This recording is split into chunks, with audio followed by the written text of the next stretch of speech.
Mari kita berdoa. Terima kasih Tuhan Yesus untuk segala kasih dan kebaikan kemurahan Tuhan yang memberkati kami sepanjang malam istirahat kami. Dan pada pagi hari ini kami boleh bangun dari tempat tidur kami.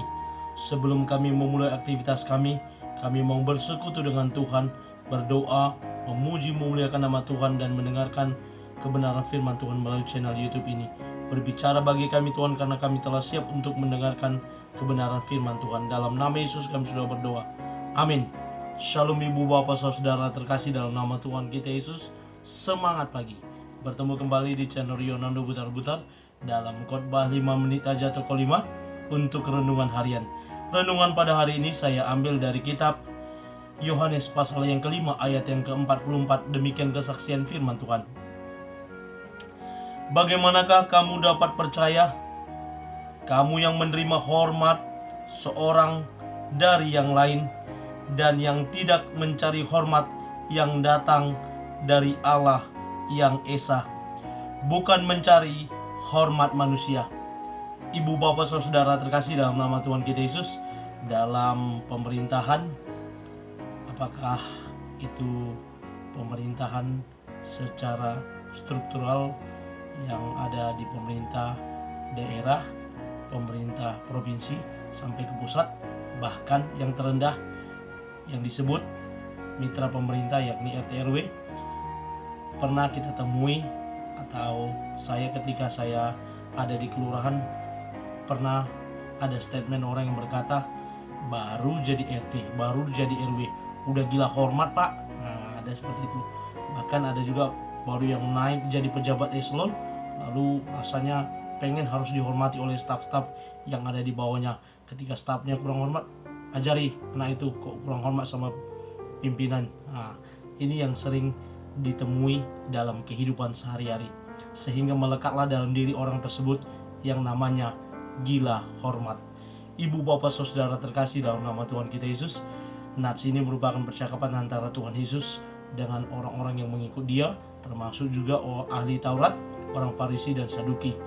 Para pemuka agama di Yahudi merasa terusik dirinya, terusik kehormatan mereka sebagai orang yang berada pada level pemuka agama, pemimpin agama pada saat itu, yang dihormati oleh orang-orang Israel pada saat itu. Sebagai para pemuka tentu mereka dihormati, dihargai, dan ditempatkan pada level yang lebih tinggi dalam sebuah pertemuan, dalam ibadah atau apapun itu. Sebagai pemuka mereka sangat-sangat dihormati. Sementara Tuhan Yesus dalam setiap pelayanannya kelihatan bagaimana Tuhan Yesus begitu rendah hati. Dia yang tidak memikirkan yang namanya kehormatan dari manusia, sebagaimana di ayat 41 dikatakan bagaimana Tuhan Yesus setia dalam pelayanannya. Dia bukan melihat, dia bukan mencari kehormatan dari manusia. Bahkan dalam pelayanannya di keseluruhan Alkitab dicatat bahwa Tuhan Yesus mengambil sebuah kain, mengambil baskom, mengisi air dan membasuh kaki muridnya, yang tidak pernah terjadi dalam pelayanan pemuka agama pada saat itu. Tapi dengan kerendahan hati dia merendahkan dirinya, mau melakukan, dan ini teladan yang ditunjukkan oleh Tuhan Yesus. Bahkan dalam konteks yang dekat, di mana Tuhan Yesus ketika dia menyembuhkan orang yang sakit di kolam Bethesda dan menyuruh dia mengangkat tilamnya, walaupun itu pada hari Sabat, tapi Tuhan Yesus melakukan kebaikan dan mukjizat sehingga orang yang lumpuh tadi dia bisa berjalan ke sana kemari. Dan ketika Tuhan Yesus katakan jangan ceritakan pada orang lain dan jangan berbuat dosa lagi, dia terus menerus ke sana dan akhirnya ketemu sama Tuhan Yesus. Ketika orang Yahudi bertanya siapa yang menyembuhkan dia, dia langsung menceritakan bahwa Yesus. Ada niat dari orang Yahudi untuk mencelakai Tuhan Yesus. Ibu bapak saudara, benar sekali dalam nats ini dikatakan bahwa kita tidak perlu mencari kehormatan dari manusia. Tetapi ketika kita mengisi hati kita, mengisi hidup kita dengan kebenaran firman Tuhan, percaya kepada Tuhan, setia kepada Tuhan, maka kehormatan itu akan mengikut kepada kita.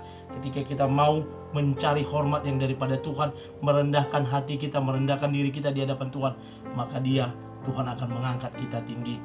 Yang namanya kehormatan itu ada beberapa hal dari para penulis yang saya temukan, yakni Napoleon Hill, penulis dari Amerika, berkata, hormat kepada diri sendiri merupakan sarana terbaik untuk memenangkan rasa hormat dari orang lain. Saya mencoba juga kata-kata yang indah, ketika kita mampu mengisi hati kita dengan percaya kepada Tuhan dan kebenarannya, maka kita juga tidak akan kehilangan rasa hormat dari orang lain yang memiliki prinsip yang sama dengan kita.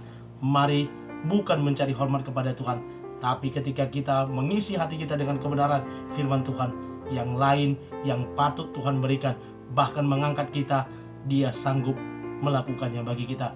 Mari terus tinggal dan hidupi firman Tuhan. Amin. Kita bersatu dalam doa. Terima kasih Bapa untuk firman-Mu. Mampukan kami untuk menjadi pelaku firman Tuhan yang tidak mencari hormat dari diri sendiri dan dari orang lain, tetapi kami mau menghidupi dengan firman Tuhan sehingga Tuhan mengangkat kami lebih lagi. Terpuji nama Tuhan. Kami mulai aktivitas kami pada hari ini.